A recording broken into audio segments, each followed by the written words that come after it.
This is the Meepo V5. Let's unbox it and see what it's like inside. And then I'm gonna be doing a full review coming really soon. This is my first electric skateboard, so I'm really kind of pumped about it.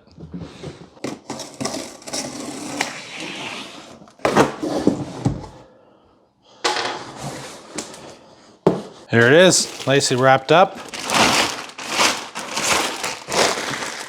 I like the handle.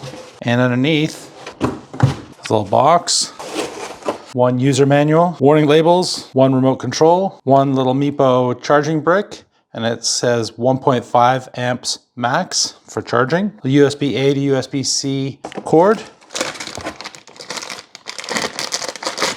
Oh, and a really nice little multi-tool. It's got an Allen key in there. Yeah, that's really cool. I must say, this looks like a really nice unit. It's really, really grippy on top. And the wheels are super smooth.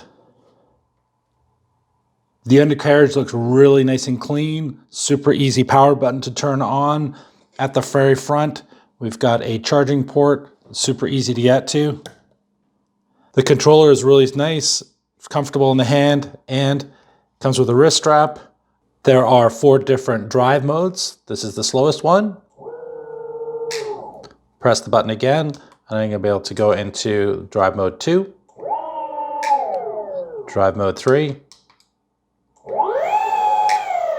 and drive mode 4.